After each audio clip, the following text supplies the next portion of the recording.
Rice ঝরঝরে হয় না, একদম ঘেটে যায়, গুলে যায়, আর চিন্তা করার কোনো দরকার নেই। একদম বিয়ে বাড়ি বা অনুষ্ঠান বাড়ির মতো ঝরঝরে ফ্রাইড রাইস কিভাবে বাড়িতে বানানো যায় সেটা আজ আমি দেখাবো। নমস্কার বন্ধুরা, চলে এসেছি আজ একটা নতুন রেসিপি নিয়ে। আজ আমি বানিয়ে দেখাবো ফ্রাইড রাইস। তাহলে চলুন শুরু করা যাক। ফ্রাইড রাইস বানানোর জন্য এখানে আমি সবজি নিয়ে নিয়েছি, গাজর, বিনস, মটরশুঁটি আর ক্যাপসিকাম। এগুলোকে এবার আমি ছাড়িয়ে নেব। প্রথমে আমি গাজরটাকে কেটে নেব।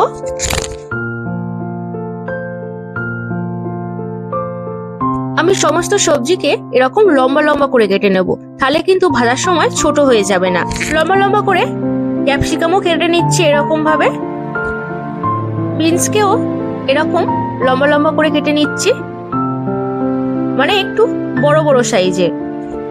মটরশুঁটিকেও ছাড়িয়ে নিচ্ছি। একটা বাটিতে জল দিয়ে রেখেছি, আর এই জলের মধ্যে দিয়ে দিচ্ছি কাজু বাদাম 7-8টার মতো।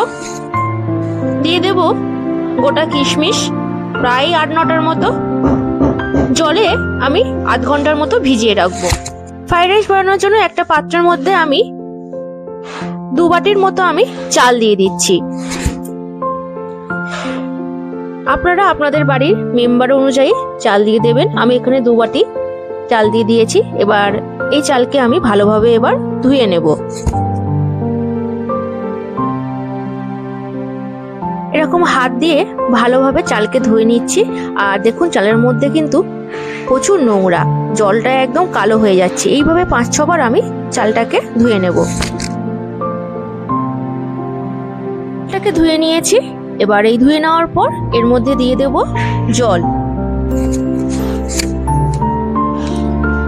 জল দিয়ে দিলাম, আর এরকম চালটাকে আমি আধ ঘন্টার মতো জলের সাথে ভিজিয়ে রাখবো। এর মধ্যে দিয়ে দিয়েছি একটা ডেক, আর এই ডেকচির মধ্যে আমি জল দিয়ে দিচ্ছি।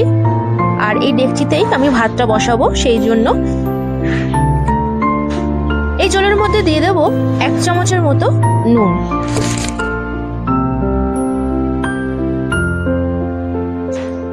এই জলের মধ্যে দিয়ে দিচ্ছি সাদা তেল। আর এই সাদা তেল দিলে কিন্তু একদম পারফেক্ট ঝরঝরে ফ্রাইড রাইস হবে, আর চালটা একদম গলে যাবে না।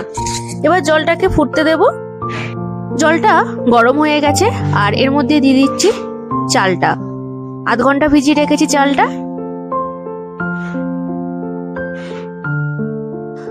জলটা একদম ফুটে উঠেছে, আর একটা খুন্তি দিয়ে এইভাবে ভাতটাকে নেড়ে দিচ্ছি। দেখুন,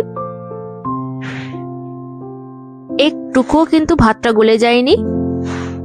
ভাতটা হয়ে গেছে কিনা আমি এবার হাত দিয়ে দেখব।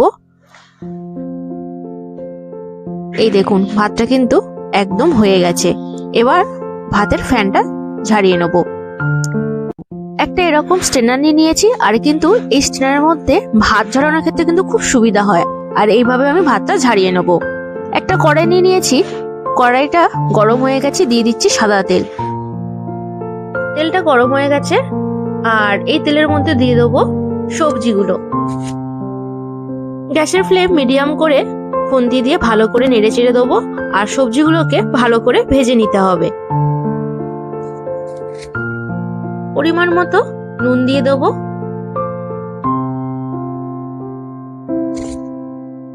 আবার খুন্তি দিয়ে ভালো করে একটু নেড়ে চেড়ে দিচ্ছি।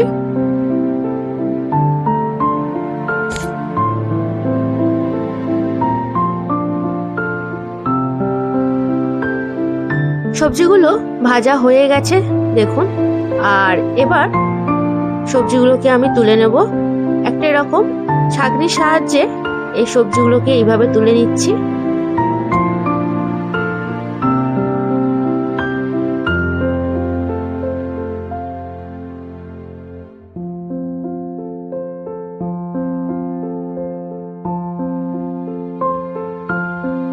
কড়াই বসিয়ে দিয়েছি, আর গ্যাসটাকে অন করে দিয়েছি। আর দিয়ে দিচ্ছি সাদা তেল।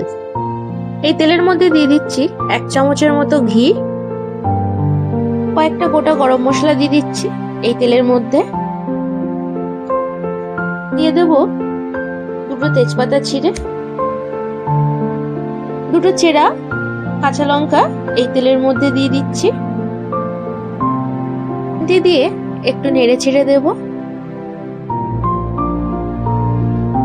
এই তেলের মধ্যে ভেজে রাখা সবজিগুলোকে দিয়ে দিলাম। সবজিগুলোকে আবার এই তেলের মধ্যে ভালো করে ভেজে নিচ্ছি।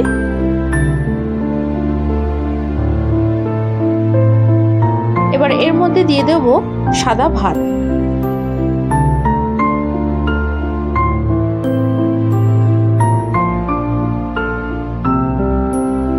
প্রত্যেকটা ভাত কিন্তু একটার সঙ্গে একটা কারোর সঙ্গে লেগে নেই, একদম ঝরঝরে হয়ে আছে।